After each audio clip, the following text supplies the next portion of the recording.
आज हम class 11th physics में यूनिट 4 के अंतर्गत ऊर्जा के बारे में अध्ययन करेंगे। ऊर्जा क्या होती है, ठीक है। पिछले वीडियो में हमने कार्य के बारे में बताया था। आज हम ऊर्जा यानी एनर्जी के बारे में बात करेंगे। तो पहला हमारा क्वेश्चन आता है, ऊर्जा किसे कहते हैं।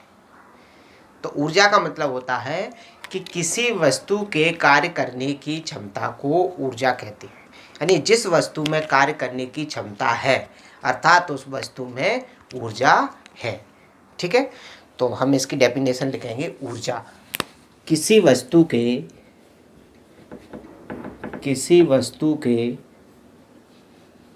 कार्य करने की क्षमता को ऊर्जा कहते हैं। यह निम्न दो प्रकार की होती है।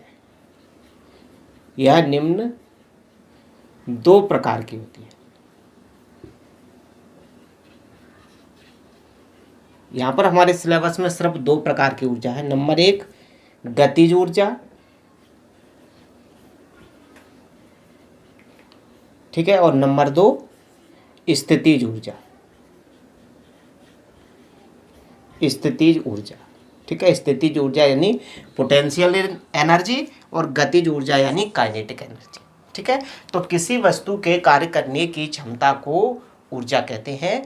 यह निम्न दो प्रकार की होती है, गतिज ऊर्जा और स्थितिज ऊर्जा। वैसे बहुत सारी ऊर्जाएं होती हैं, जैसे ध्वनि ऊर्जा, विद्युत ऊर्जा, ऊष्मीय ऊर्जा, रासायनिक ऊर्जा, नाभिकीय ऊर्जा, चुंबकीय ऊर्जा। तमाम ऊर्जाएं होती हैं जिनके बारे में आगे अध्ययन करेंगे।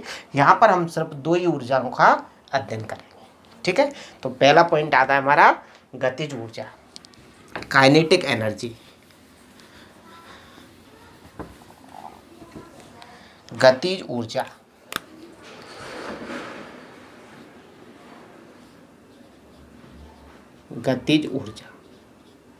तो गतिज ऊर्जा की बहुत ही सिंपल सी डेफिनेशन है कि किसी वस्तु में उसकी गति के कारण जो ऊर्जा होती है उसे उसकी गतिज ऊर्जा कहते हैं। किसी वस्तु में उसकी गति के कारण जो ऊर्जा है, जैसे कोई वस्तु गति करती हुई आ रही है, जब वो किसी वस्तु से टकराती है तो हो सकता है कि वो टकराने के बाद उस वस्तु में विस्थापन कर दे। तो जब किसी वस्तु में बल लगाकर उसने विस्थापन कर दिया तो कुछ कार्य किया, तो उसने कार्य किसके कारण किया? अपनी गति के कारण, ठीक है। तो किसी वस्तु में उसकी गति के कारण जो ऊर्जा होती है उसे गतिज ऊर्जा कहते हैं। क्लियर? तो मैं डेफिनेशन लिख रहा हूं। किसी वस्तु में उसकी गति के कारण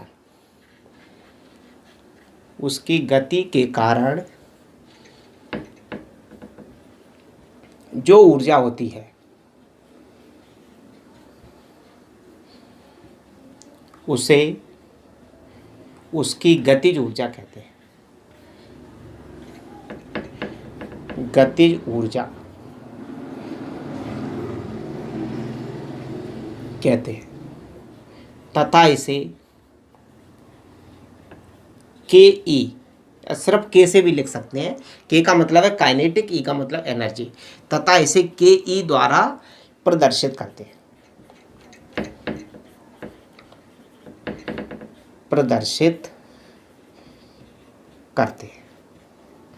अर्थात जे इसका फॉर्मूला होता है गतिज ऊर्जा के ई बराबर, या सिर्फ के बराबर भी लिख सकते हैं, 1/2 mv², ठीक है। जहाँ m उस वस्तु का द्रव्यमान है और v उस वस्तु का वेग, तो ये गतिज ऊर्जा का फॉर्मूला हो जाता है। क्लियर? अब आती है हमारी स्थितिज ऊर्जा। तो स्थितिज ऊर्जा क्या हो जाएगी?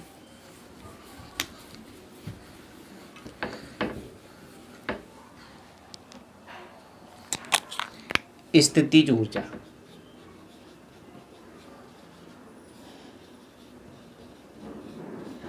इसको बोलते हैं पोटेंशियल एनर्जी। तो किसी वस्तु में उसकी स्थिति के कारण किसी वस्तु में उसकी स्थिति के कारण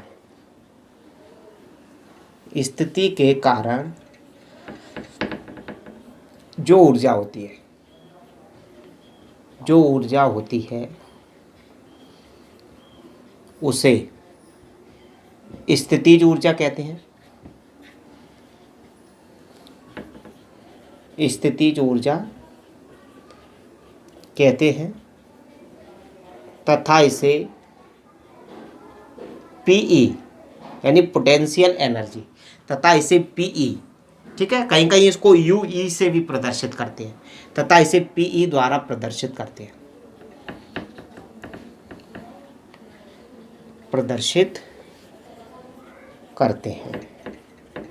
अर्थात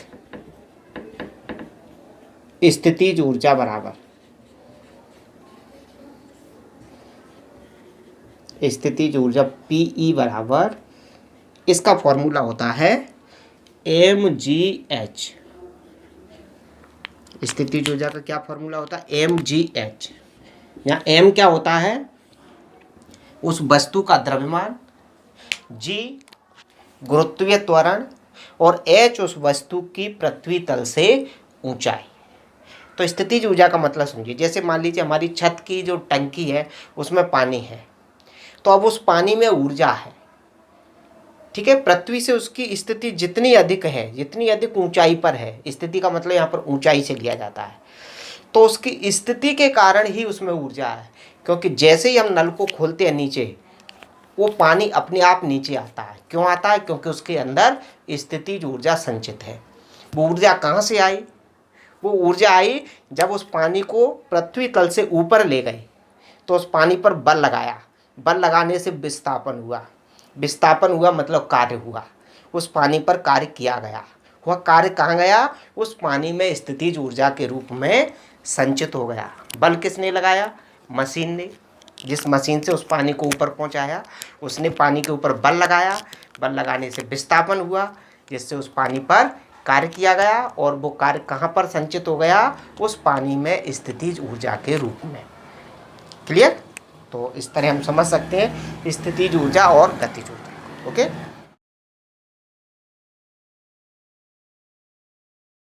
हमारा अगला प्रश्न कि गतिज ऊर्जा के लिए सूत्र स्थापित कीजिए।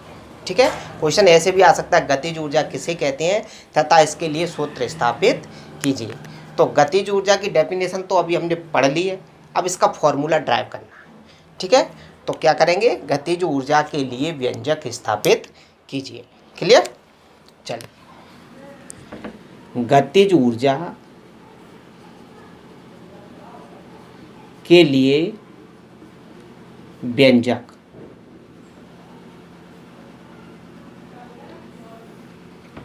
तो हम मान के चलते हैं कि मान लीजिएगा कि कोई वस्तु है जिसका द्रव्यमान स्मॉल m है। ठीक है, उस वस्तु पर हमने F बल लगाया, बल लगाने से उस वस्तु में विस्थापन हुआ, अर्थात वस्तु का जो वेग है वो 0 से बढ़कर v हो गया। ठीक है, या मान लीजिए वो पहले से गतिशील थी तो उसका वेग u से बढ़कर v हो गया। क्लियर? तो जब उस वस्तु पर बल लगाया, बल लगाने से वस्तु में विस्थापन हुआ अर्थात उस वस्तु पर कार्य किया गया। अब उस वस्तु पर जो कार्य किया गया है वही कार्य उस वस्तु में गतिज ऊर्जा के रूप में परिवर्तित हो जाता है। ठीक है, तो जब किसी वस्तु पर बल लगाते हैं, बल लगाने से विस्थापन होता है तो कार्य का होना माना जाता है। अब ये कार्य कहाँ चला गया? उस वस्तु में गतिज ऊर्जा के रूप में परिवर्तित हो गया। जैसे कोई पत्थर है, जब उसको हम ऊपर फेंकते हैं तो हम क्या करते हैं? उस पर बल लगाते हैं, बल लगाने से विस्थापन होता है, वो विस्थापन हुआ तो उस पत्थर पर हमने कार्य किया। अब वो कार्य कहाँ गया? उस कार्य के कारण उस पत्थर में गतिज ऊर्जा आ गई। तो हमारा किया गया कार्य किस में बदल गया? गतिज ऊर्जा। क्लियर? तो ऐसे ही देखिए हम यहाँ पर इमेजिन करें, तो माना स्मॉल m द्रव्यमान की वस्तु ब्राह्म अवस्था में है, उस पर कैपिटल F बल लगाया जाता है, बल लगाया जाता है, जिससे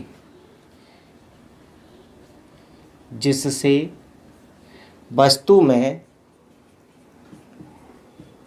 स्मॉल a त्वरण उत्पन्न हो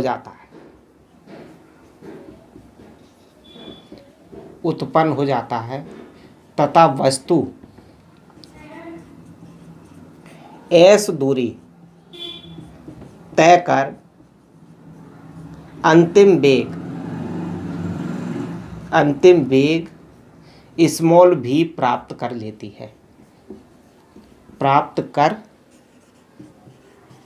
है। ठीक है, तब बल द्वारा किया गया कार्य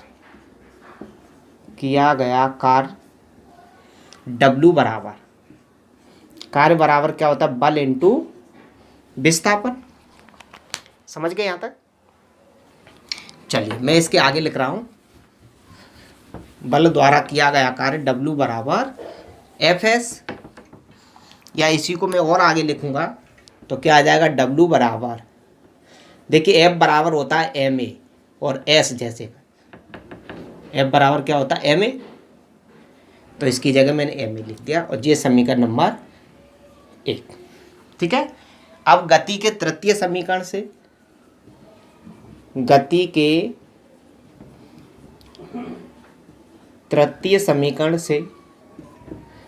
तो गति का तृतीय समीकरण क्या होता है, v स्क्वायर बराबर u स्क्वायर प्लस के 2as। इसमें v क्या होता है, अंतिम वेग, u प्रारंभिक वेग, a त्वरण, s विस्थापन। इसको हम अपने स्टेटमेंट के लिए लगाएंगे तो हमारे स्टेटमेंट के अनुसार हमारी जो वस्तु है वो प्रारंभ में विराम अवस्था में है, तो उसका प्रारंभिक वेग कितना होगा, 0। समझ गए ना? तो u बराबर तो कितना होगा, 0 होगा, क्योंकि वस्तु प्रारंभ में क्या थी, विराम अवस्था में। जब उसके ऊपर बल लगाया तब वस्तु के वेग में परिवर्तन हुआ, तो उसका वेग क्या, 0 से बढ़कर v हुआ। तो u बराबर क्या है, 0। तो क्या हो जाएगा, देखिए v स्क्वायर बराबर, ये 0 हो जाएगा, 0 का वर्ग भी 0 प्लस के 2as, यानी ये आ जाएगा v स्क्वायर बराबर, 2 से भाग दे दें और लेफ्ट को राइट, राइट को लेफ्ट में लिख दें, तो as बराबर आ जाएगा v स्क्वायर बटे 2। ये जो as का मान आया है इसको समीकरण 1 में रख दें। ठीक है, तो as का मान समीकरण 1 में रखने पर as का मान समीकरण 1 में रखने पर, तो 1 में रखेंगे तो क्या आ जाएगा, W बराबर m और उसकी वैल्यू v स्क्वायर बटे 2। इसको हम ऐसे भी लिख सकते हैं, 1 बटे 2 अलग कर दूं मैं और mv स्क्वायर। तो बल लगाने से, उस वस्तु पर बल लगाने से उस वस्तु पर इतना कार्य किया गया है। ठीक है, तो ये जो कार्य किया था उस वस्तु पर, वो कार्य कहाँ गया, यही कार्य उस वस्तु में गतिज ऊर्जा के रूप में परिवर्तित हो गया है, क्योंकि इसी कार्य के कारण अब वो वस्तु गति कर रही है, अर्थात उसमें गतिज ऊर्जा है।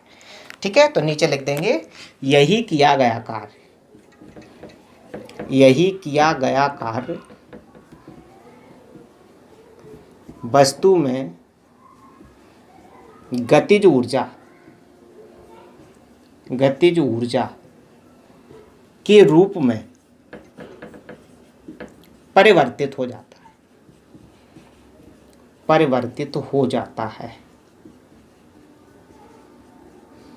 इसलिए गतिज ऊर्जा ये किसके बराबर हो जाएगा, गतिज ऊर्जा के बराबर हो जाएगा। गतिज ऊर्जा के ई बराबर 1/2 mv स्क्वायर। समझ गए? तो ये हमारा गतिज ऊर्जा का फॉर्मूला आ गया। ठीक है, नीचे लिख देंगे, यही गतिज ऊर्जा के लिए व्यंजक है। गतिज ऊर्जा के लिए व्यंजक है। तो यही गतिज ऊर्जा के लिए व्यंजक है या गतिज ऊर्जा का सूत्र है। ठीक है, तो आप कर सकते हैं, कोई दिक्कत नहीं है इसमें। चलिए अब आता है हमारा अगला प्रश्न, स्थितिज ऊर्जा। तो देखिए स्थितिज ऊर्जा की डेफिनेशन तो हम पढ़ ही चुके हैं, अब इसका हम डेरिवेशन ड्राइव करेंगे। तो स्थितिज ऊर्जा के लिए व्यंजक स्थापित कीजिए। ठीक है, डेफिनेशन तो क्या हो जाएगी, किसी वस्तु में उसकी स्थिति के कारण जो ऊर्जा होती है उसे उसकी स्थितिज ऊर्जा कहते हैं। ठीक है, तो अब हमारी डेफिनेशन आती है, अब हम डेरिवेशन करेंगे स्थितिज ऊर्जा। तो क्वेश्चन हो जाएगा स्थितिज ऊर्जा के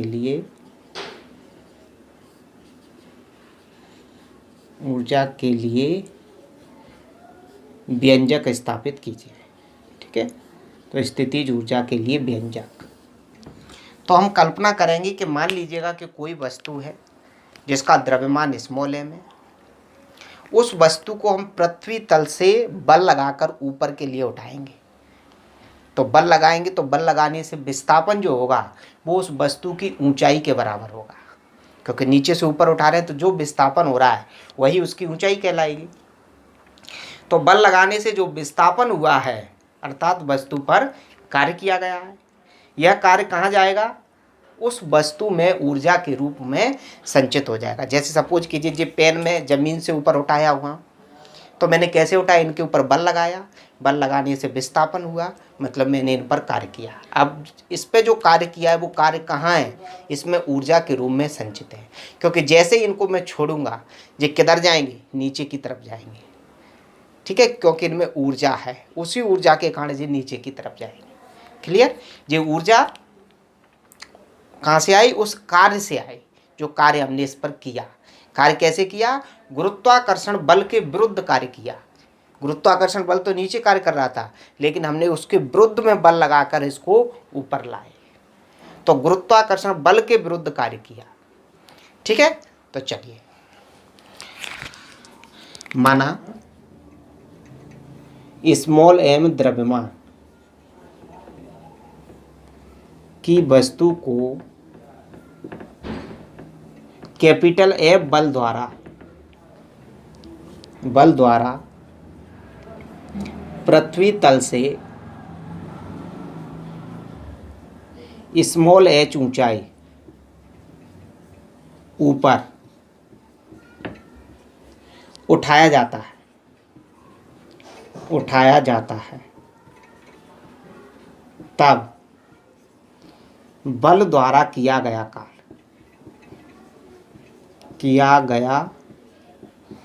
कार्य W बराबर क्या होता है, बल इंटू विस्थापन। तो बल तो कितना हो जाएगा F और विस्थापन कितना हो जाएगा H। ठीक है, ऊपर उठा रहे हैं तो विस्थापन किसके बराबर होगा, ऊंचाई के बराबर, या इसी को हम लिखते हैं W बराबर, चूंकि F बराबर क्या होता था, m ही होता था, यहाँ पर क्या हो जाएगा mg, क्योंकि वस्तु कैसे में गति कर रही है, ऊर्ध्वाधर में। जब वस्तु ऊर्ध्वाधर में गति करती है तो त्वरण की जगह गुरुत्वीय त्वरण होता है, और जब रेखा में गति करती है तो रेखीय त्वरण होता है। तो F की जगह क्या हो जाएगा mg और h जैसे का जैसा। ठीक है, तो देखिए उसको उठाने में, ऊपर उठाने में इतना कार्य किया गया है, तो एक कार्य कहाँ गया, यही कार्य उस वस्तु में स्थितिज ऊर्जा के रूप में संचित हो गया। ठीक है, तो इसके आगे लिख देंगे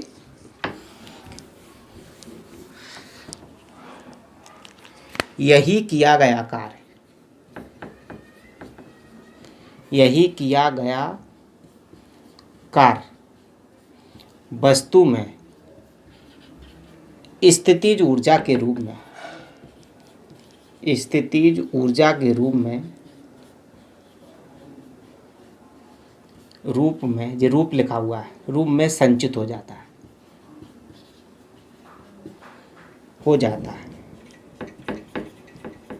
इसलिए स्थितिज ऊर्जा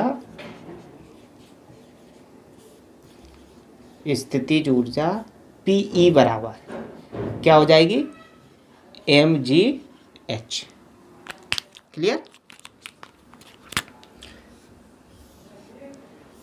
तो स्थितिज ऊर्जा कितनी हो जाएगी, mgh। नीचे लिख देंगे, यही स्थितिज ऊर्जा के लिए व्यंजक है।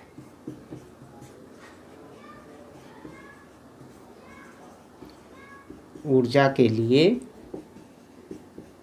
व्यंजक है। ठीक, तो इस तरह आप स्थितिज ऊर्जा और गतिज ऊर्जा का क्या फॉर्मूला होता है उसके बारे में आप जान चुके। चलिए देखिए, यहाँ पर हम गतिज ऊर्जा और स्थितिज ऊर्जा से संबंधित एक एक एग्जाम्पल लेते हैं। ठीक है, मतलब एक न्यूमेरिकल क्वेश्चन सॉल्व करते हैं। तो मान लीजिए इस प्रकार का कोई क्वेश्चन दिया है, 4 किलोग्राम द्रव्यमान की कोई वस्तु 3 मीटर प्रति सेकंड के वेग से गतिशील है, तो उसकी गतिज ऊर्जा ज्ञात कीजिए।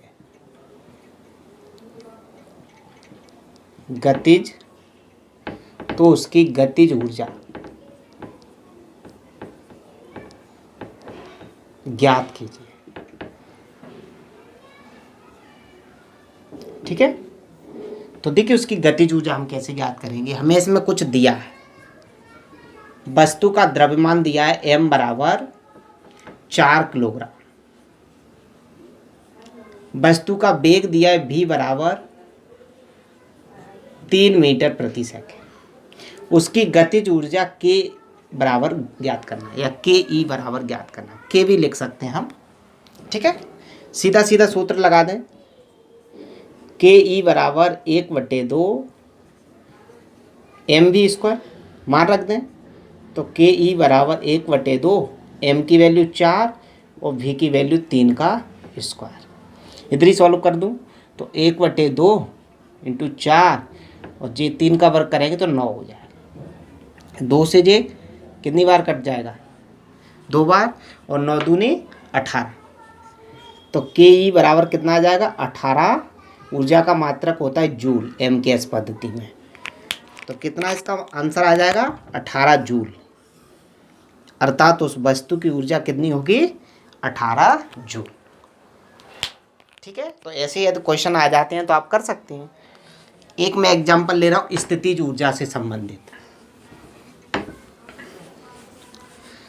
देखिए अगला हमारा क्वेश्चन है, 10 किलोग्राम द्रव्यमान की वस्तु को पृथ्वी तल से 10 मीटर ऊंचा, 10 मीटर की ऊंचाई तक उठाया जाता है, तो वस्तु की स्थितिज ऊर्जा ज्ञात कीजिए।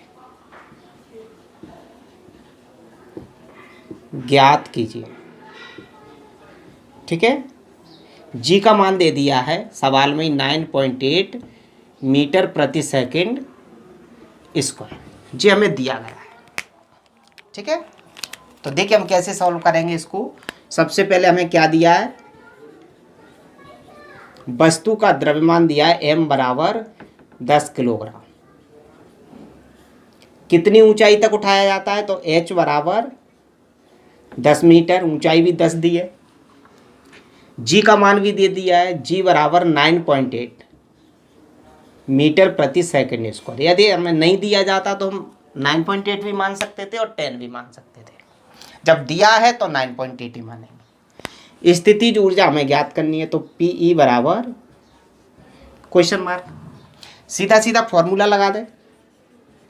क्या होता है, Pe बराबर mgh मान रख दें, तो m की वैल्यू 10, g की 9.8 और j भी h की भी 10।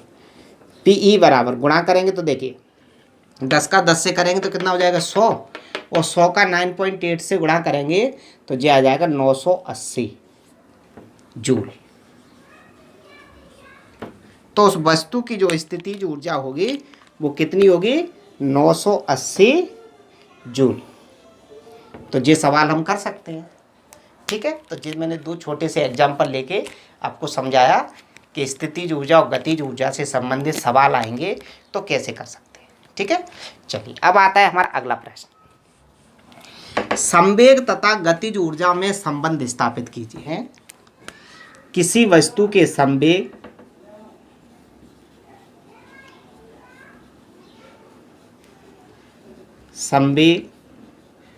तथा गतिज ऊर्जा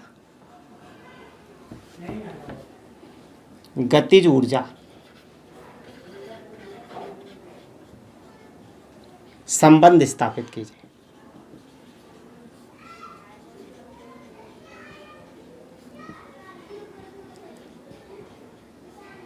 ठीक है, किसी वस्तु के संवेग तथा गतिज ऊर्जा में संबंध स्थापित कीजिए, ये हमारा प्रश्न है। तो देखिए हम कैसे शुरुआत करेंगे। माना किसी वस्तु का द्रव्यमान स्मॉल m तथा वेग स्मॉल v है, तब वस्तु का संवेग p बराबर क्या होता है, mv होता है। ठीक है, संवेग बराबर द्रव्यमान इंटू वेग हमने पिछले वीडियो में पढ़ा था। तो p बराबर mv समीकरण नंबर 1 तथा गतिज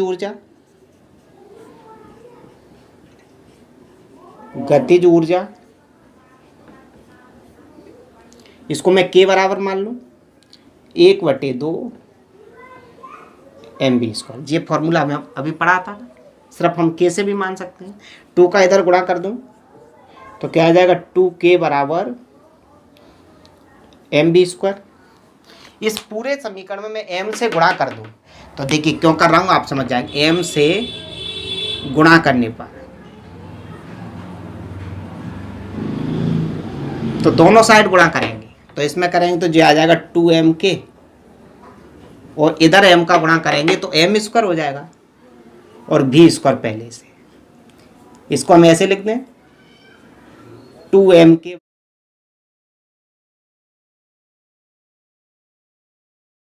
मैंने m का गुणा कर दिया, जी m² v² को मैंने इकट्ठा लिख के और इकट्ठा स्क्वायर कर दिया। अब देखिए गुणा इसलिए किया था क्योंकि जी mv की वैल्यू हमारे पास है समीकरण 1 में। ठीक है, तो इसकी जगह हम क्या लिख सकते हैं, p लिख सकते हैं, क्योंकि जी मान हम समीकरण 1 से रख सकते हैं। तो लिखेंगे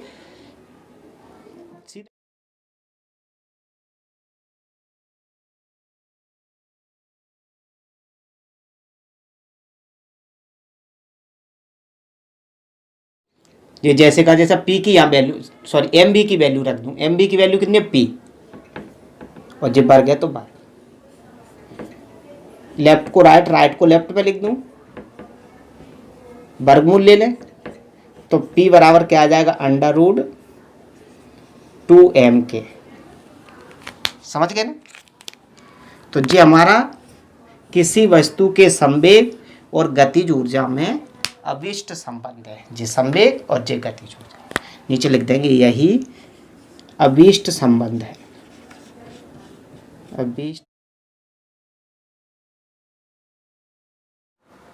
यही अभिष्ट संबंध। तो ये क्वेश्चन यहाँ समाप्त। अब आता है हमारा अगला प्रश्न है कार्य ऊर्जा प्रमेय। ठीक है, तो हमारा अगला प्रश्न है कार्य ऊर्जा प्रमेय। तो कार्य ऊर्जा प्रमेय लिखो तथा सिद्ध करो। ठीक है, तो क्वेश्चन लिख रहा हूं, कार्य ऊर्जा प्रमेय, कार्य ऊर्जा प्रमेय। ठीक है, तो क्वेश्चन बनता है कार्य ऊर्जा प्रमेय लिखो तथा सिद्ध करो। ठीक, तो कार्य ऊर्जा प्रमेय का जो स्टेटमेंट होता है वो जो होता है कि किसी बल द्वारा किया गया कार्य वस्तु की गतिज ऊर्जा में परिवर्तन के बराबर होता है। जैसे सपोज कीजिएगा कि कोई वस्तु गति करती हुई आ रही है, हमारी तरफ गति करती हुई आ रही है, और यदि उस वस्तु पर हम बल लगा दें गति की दिशा में, तो बल लगाएंगे, उस बल द्वारा क्या कुछ कार्य किया जाएगा। वह कार्य किसके बराबर होगा, वस्तु की गतिज ऊर्जा में परिवर्तन के बराबर होगा।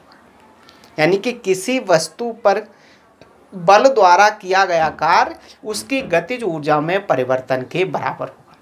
जितना उस पर हम कार्य करेंगे उसकी गतिज ऊर्जा में उतना ही अधिक परिवर्तन होगा। यदि कोई वस्तु हमसे दूर जा रही है और उसके ऊपर हम बल लगा दें गति की दिशा में, तो बल लगाने से हमने कुछ कार्य किया उसके ऊपर, अब उस कार्य से क्या होगा, उस वस्तु की गतिज ऊर्जा में परिवर्तन हो जाएगा, मतलब वस्तु की गतिज ऊर्जा बढ़ जाएगी। तो कितनी बढ़ेगी, गतिज ऊर्जा में कितनी वृद्धि होगी, वो किसके बराबर होगी, कार्य के बराबर। तो किसी बल द्वारा किया गया कार्य वस्तु की गतिज ऊर्जा में परिवर्तन के बराबर होता है। तो यही हमारा स्टेटमेंट है। मैं लिख रहा हूं, किसी बल द्वारा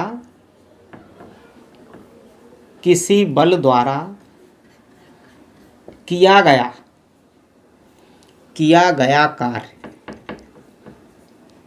कार्य वस्तु की गतिज ऊर्जा में परिवर्तन के बराबर होता है। ठीक है, तो ये तो क्या हो गया, स्टेटमेंट हो गया इसका। ठीक है, चाहो तो थोड़ा सा और लिख दूं, अर्थात किया गया कार्य बराबर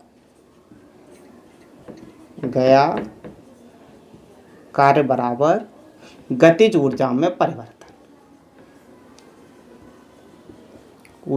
परिवर्तन का मतलब जो हो सकता है कि परिवर्तन में वृद्धि भी हो सकती है और कमी भी हो सकती है। तो कमी और वृद्धि किस पे डिपेंड करेगी, बल जो लगाएंगे उस पर।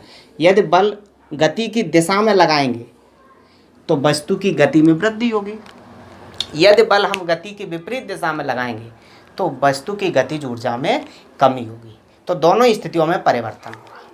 तो किया गया कार्य बराबर गतिज ऊर्जा में परिवर्तन। क्लियर।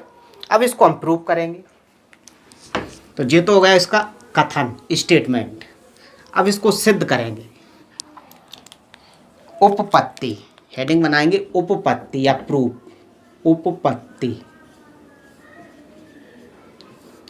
तो हम एक कल्पना कर रहे हैं, मान के चलते हैं कि कोई वस्तु है जिसका द्रव्यमान स्मॉल m है, u वेग से वस्तु पहले से गतिशील है। अब उस वस्तु पर हम F बल लगा रहे हैं, वो भी गति की दिशा में। जैसे ही हम गति की दिशा में बल लगाएंगे वस्तु के वेग में वृद्धि होगी, उसका वेग u से कुछ बढ़ जाएगा। तो वेग में वृद्धि होगी मतलब उसमें त्वरण उत्पन्न होगा।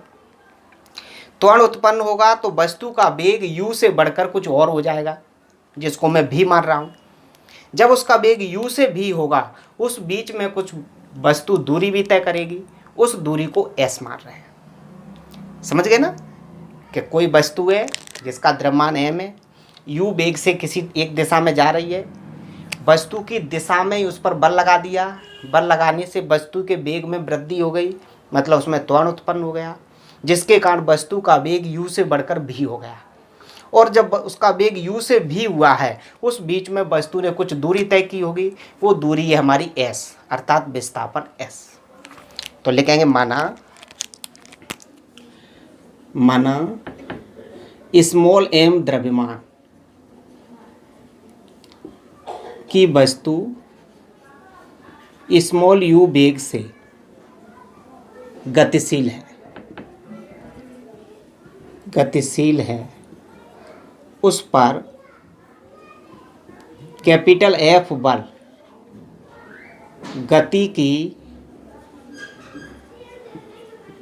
दिशा में लगाया जाता है, जिससे वस्तु में स्मॉल a त्वरण उत्पन्न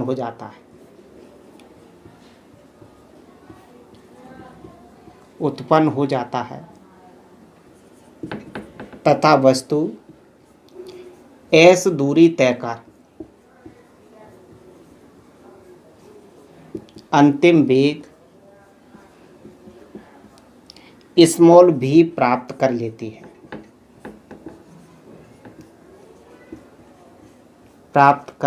है। तब आकार तब बल द्वारा किया गया कार्य, बल द्वारा किया गया कार्य,